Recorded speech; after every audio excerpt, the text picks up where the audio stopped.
Yo, what's up guys? Bertemu lagi dengan Mimin di sini. Kali ini Mimin akan membahas spoiler tentang Tales of Herding Gods. Ini anime Donghua, ini Mimin suka banget guys. Ya, sekarang dia baru sampai 38 episode. Maka dari itu Mimin akan terus update, terus spoiler Tales of Herding Gods ya guys. Buat kalian yang suka langsung aja comment, like, and subscribe. Oke, langsung aja kita ke videonya. Let's go! Kaisar Wu, kakak senior Basan sangat terkenal di kerajaan Mandi. Qin Mu diam-diam terkejut.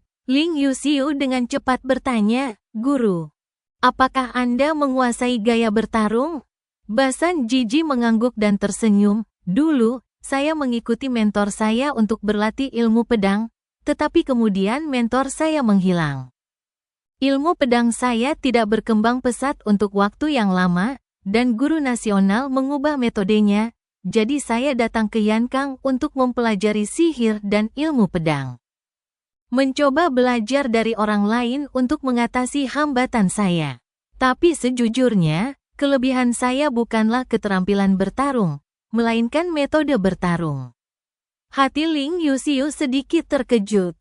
Sepanjang perjalanan, Basan Jijiu mengajari mereka ilmu Tao dan kitab suci, yang membuatnya berpikir bahwa Basan Jijiu paling mahir dalam ilmu sihir dan ilmu pedang.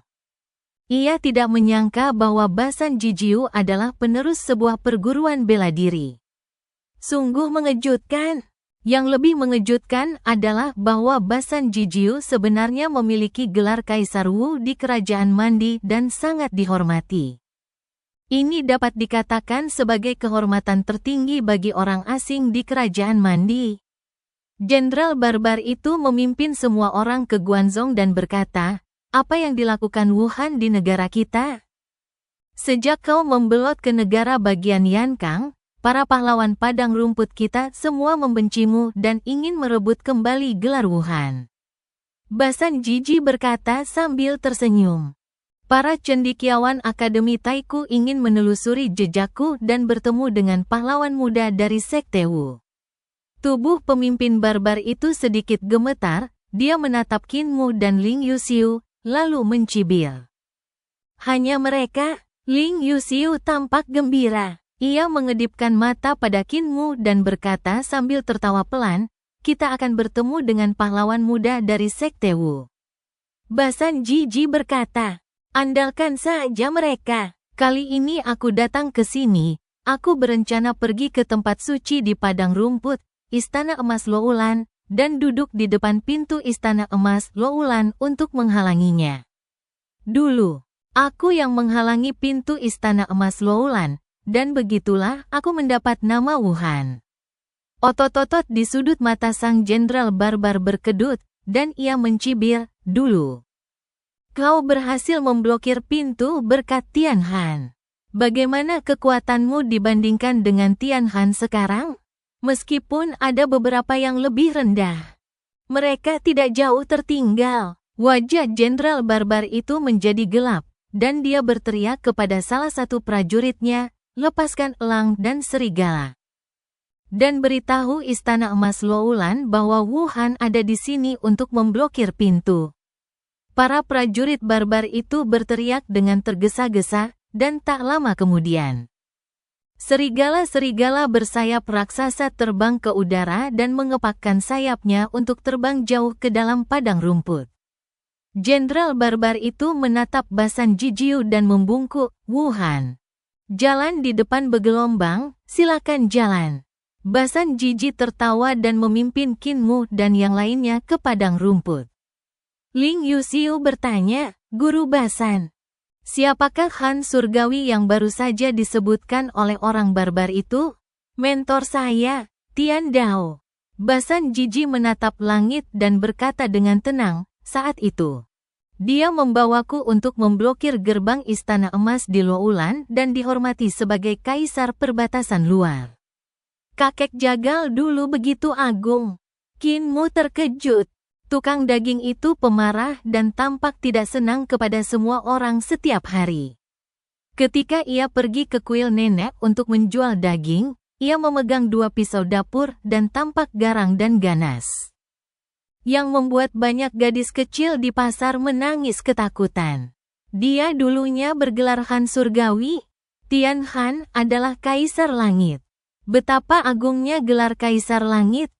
Bagaimana mungkin gelar itu hanya digunakan untuk menakut-nakuti gadis kecil hingga menangis? Qin Mu benar-benar tidak dapat membayangkan betapa mendominasinya tukang daging saat itu.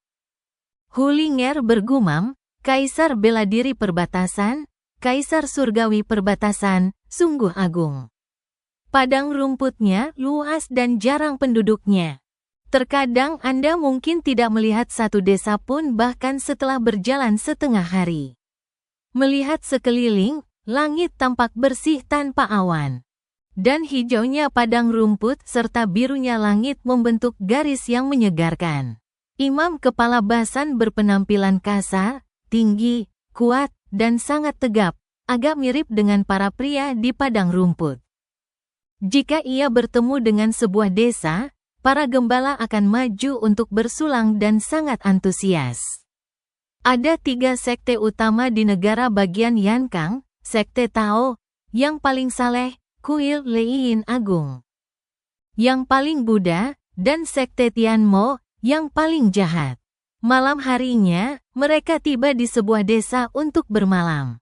Basan Jiji duduk di dekat api unggun dan berkata, tapi di padang rumput. Tempat paling suci adalah Istana Emas Loulan, sekte penyihir terbesar. Penyihir agung Istana Emas Loulan memiliki status yang sangat tinggi di padang rumput. Para Han di padang rumput semuanya dianugerahi kekuasaan kerajaan oleh guru penyihir Istana Emas Loulan. Jika Han tua meninggal, putranya harus pergi ke Istana Emas Loulan untuk meminta izin dari guru penyihir jika ia ingin menggantikannya. Ling Yuxiu berkata, dulu kerajaan Yankang kita juga sama.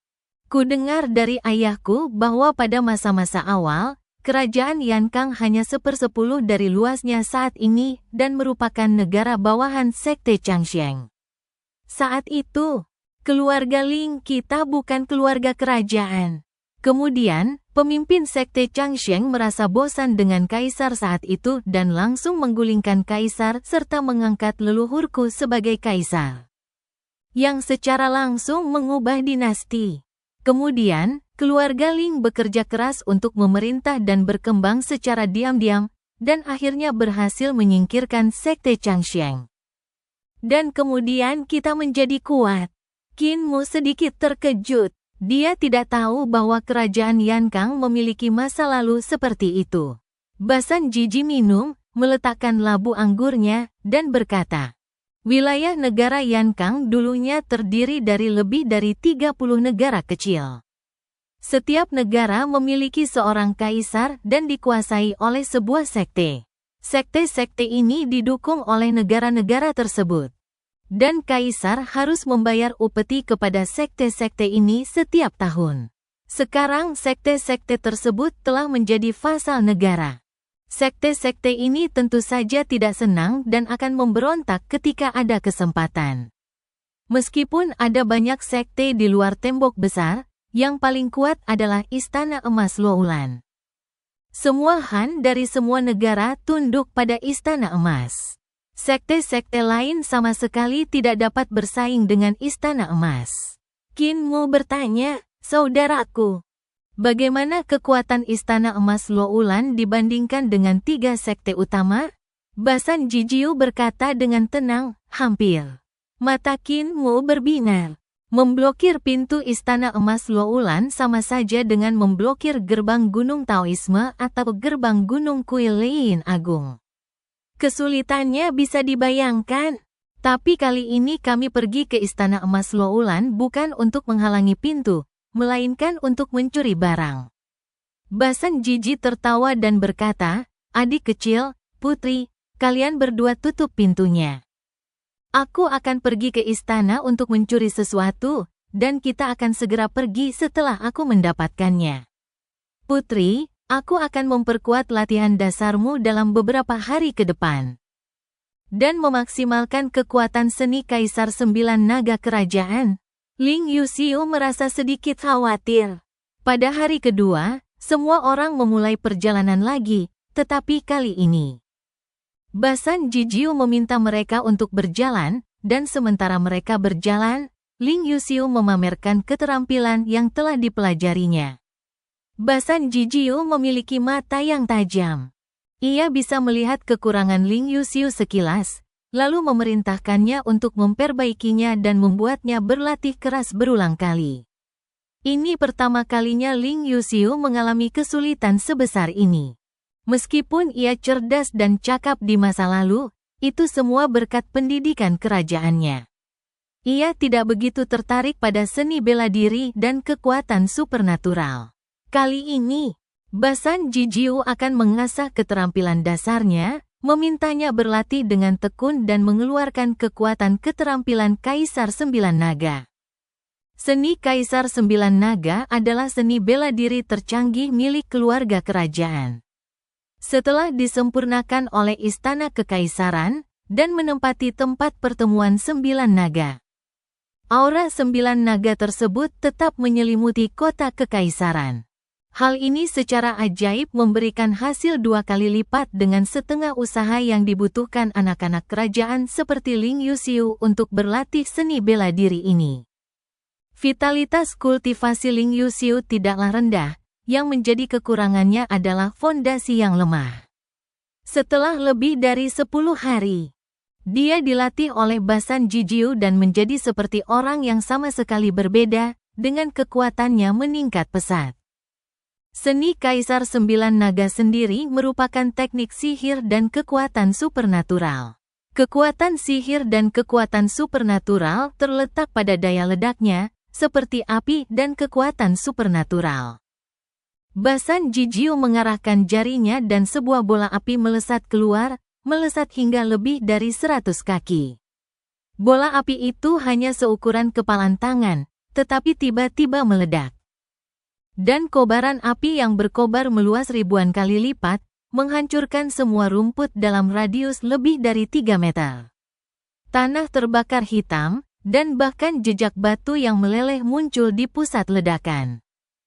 Prestasi Kaisar Sembilan Naga dalam seni sihir sangatlah luar biasa. Beberapa orang mengatakan bahwa aliran sihir dan aliran tempur adalah 2 aliran yang sangat berbeda. Tetapi kedua aliran tersebut tidak sebegitu berbeda. Sebaliknya, mereka dapat berkomunikasi satu sama lain. Basan Jiji meminjam palu besi besar dari Ling Yuxiu dan berkata, "Putri, awas. Adik, datanglah dan lawan aku." Vitalitas Qinmu meledak, pedang Sao Bao terhunus, dan dia menusuk Basan Jijiu dengan pedang itu. Basan Jiji mengayunkan palu. Palu besi besar itu adalah palu yang diberikan Qinmu kepada Ling Yuxiu. Pada saat itu, api menyembur keluar dari kepala palu dan menghantam pedang Sao Bao. Sebuah ledakan dahsyat meledak dari kepala palu, menerbangkan pedang Sao Bao. Ada api di sekitar Basan Jijiu, kecuali rumput hijau tempat dia berdiri. Ling Yuxiu terkejut dan langsung melihat inti masalahnya. Basan Jijiu menyembunyikan kekuatan sihir api di palu besi besar itu. Pedang Sao Bao menyentuh palu besi besar itu. Dan kekuatan sihir api itu meledak, menghempaskan pedang Sao Bao. Energi vital Qinmu berubah menjadi benang, melilit pedang Sao Bao, dan dengan pedang yang menyala, ia menyerbu ke arah Basan Jijiu. Kedua pria itu berada di kejauhan, dan Basan Jijiu mengayunkan palunya ke atas dan ke bawah, setiap pukulan hanya menangkis pedang Sao Bao. Kemudian terdengar ledakan keras, dan gelombang api bergulung-gulung, yang sangat mengejutkan. Jantung Ling Yuxiu berdebar kencang. Basan Jijiu menunjukkan padanya cara bertarung yang tak pernah terpikirkan sebelumnya. Kombinasi sempurna antara keterampilan bertarung dan sihir, sungguh mendominasi. Pedang Sao Bao milik Qinmu diterbangkan berkali-kali, dan ia dipenuhi kekaguman di hatinya. Basan Jiji pertama kali belajar di bawah bimbingan si tukang daging, pedang surgawi. Lalu memasuki negara Yankang untuk mempelajari ilmu sihir, dan akhirnya keluar dari jalannya sendiri.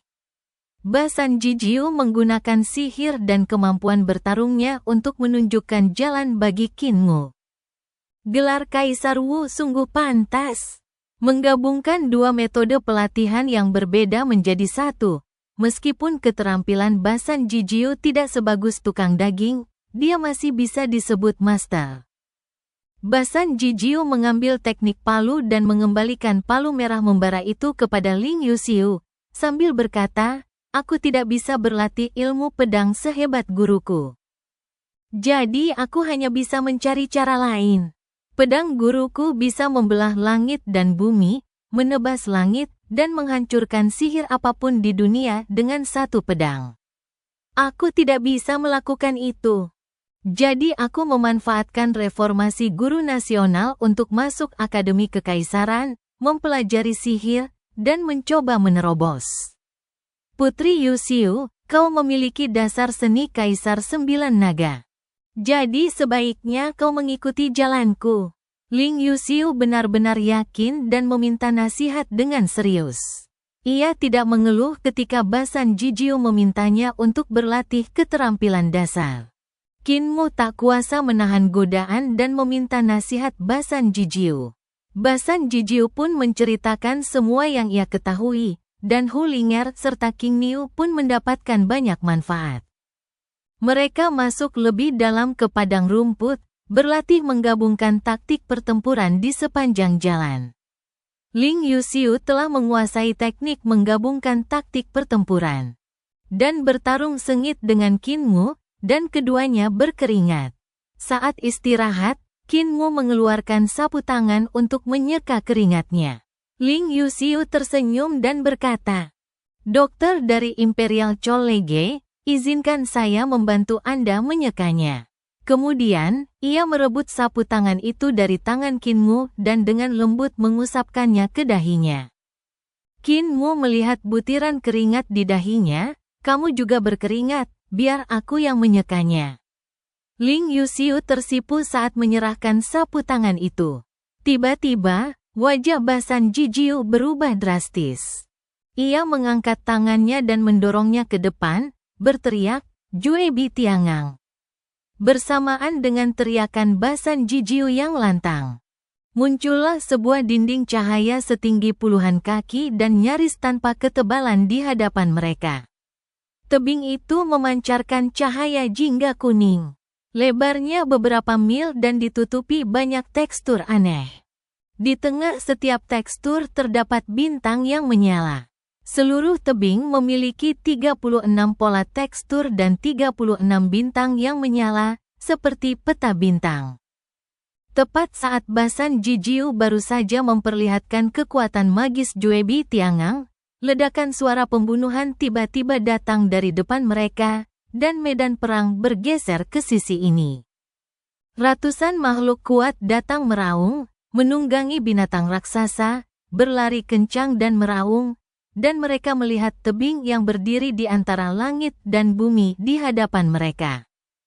Para penguasa barbar menjadi pucat. Seorang jenderal barbar tua bertubuh kekar dan berambut putih berteriak, "Kalahkan!" Kekuatan sihir yang tak terhitung jumlahnya meraung dan menyerbu ke arah tebing, dan suara gemuruh tabrakan tidak ada habisnya.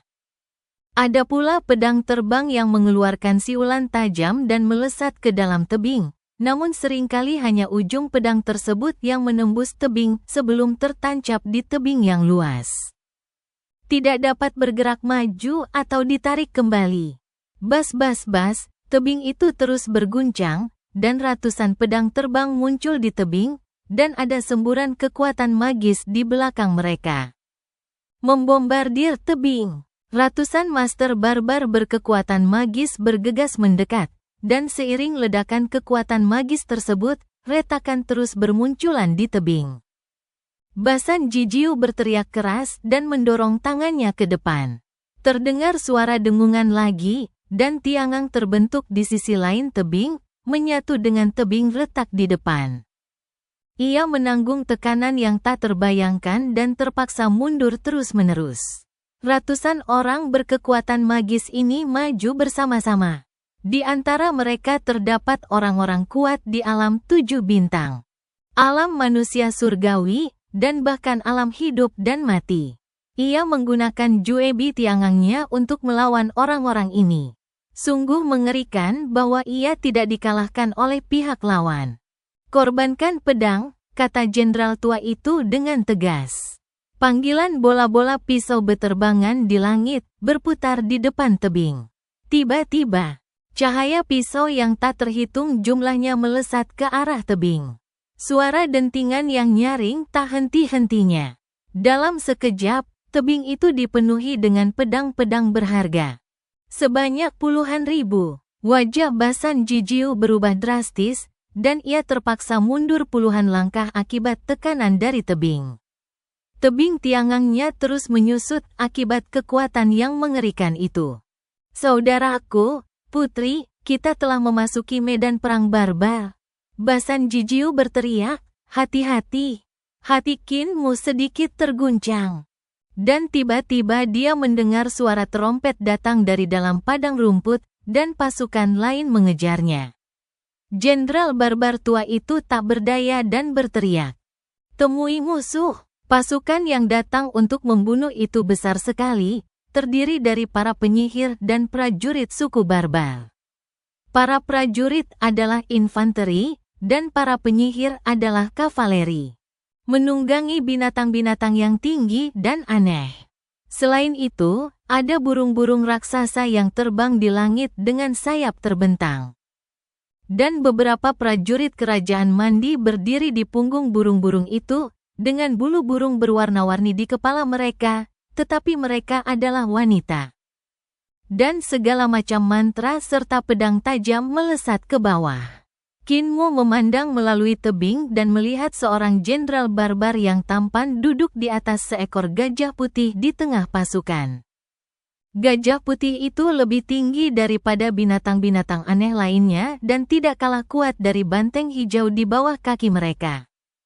Tatapan mata jenderal barbar muda itu menyapu ke sana kemari dan tertuju pada tebing Tiangang. Ia menunjukkan ekspresi terkejut, lalu kembali normal dan berteriak, angin. Pasukan segera menyerbu, menurunkan labu-labu besar di punggung mereka, menumpuknya di depan mereka, dan membuka mulut labu-labu itu. Tiba-tiba, gas hitam menyembur keluar dari labu-labu besar itu dan berubah menjadi tornado. Yang semakin membesar, bagaikan naga berkepala satu di langit dan berekor di tanah, menyapu dan menimbulkan malapetaka. Dan para prajurit yang menyebarkan berita itu segera meloncat. Terbang ke udara mengikuti arah angin, dan menyerbu ke arah bala tentara jenderal tua itu, sambil melemparkan orang-orang yang tak terhitung jumlahnya yang memiliki kekuatan gaib ke udara. Para prajurit barbar itu tersapu ke udara, dan mereka melihat para prajurit menyerang mereka dalam angin, mengayunkan pedang ke arah mereka, dan membunuh para prajurit barbar itu satu persatu. Jenderal di atas gajah putih berkata dengan suara berat, hujan. Pasukan lain menyerbu maju, membawa guci-guci tanah liat di punggung mereka. Para prajurit barbar ini meletakkan guci-guci itu dan membuka tutupnya. Tiba-tiba, awan gas beterbangan dari guci-guci itu. Para prajurit barbar ini melangkah di atas awan dan terbang ke udara. Lalu hujan deras turun. Para prajurit ini melakukan sihir di awan, dan garis-garis hujan bagaikan pedang yang menusuk ke bawah. Para prajurit barbar di bawah tak mampu menghindar. Dan kepala mereka tertusuk garis-garis hujan, mengubah mereka menjadi saringan. Jenderal muda itu berteriak lagi. Guntur! Para prajurit wanita barbar di punggung burung-burung raksasa di langit menabuh genderang mereka, dan suara genderang itu menggelegar bagai guntur, melesat turun dari atas. Mengejutkan para prajurit barbar yang sedang bertempur melawan angin dan hujan. Mereka kehilangan akal sehat dan tanpa sadar mengendurkan pertahanan mereka. Dan banyak orang terperangkap dalam angin dan hujan, serta tewas di tempat. Akibat ulah tiga pasukan angin, hujan, dan Guntur, tidak banyak prajurit barbar yang tersisa hidup-hidup. Tetapi yang tersisa semuanya kuat dan hampir tidak dapat dilukai oleh mantra biasa. Jenderal barbar tua itu tahu bahwa ia bukan tandingan lawannya dan tak bisa melarikan diri. Jadi ia berlutut di tanah dan berteriak, "Jenderal Tolimu, aku menyerah. Aku menyerah. Aku mohon ampuni nyawaku." Melihat hal ini, sekitar 20 orang barbar kuat lainnya tidak mau menerimanya. Tetapi nyawa mereka dipertaruhkan, jadi mereka tidak punya pilihan selain berlutut dan membungkuk, sambil berkata, "Kami bersedia menyerah."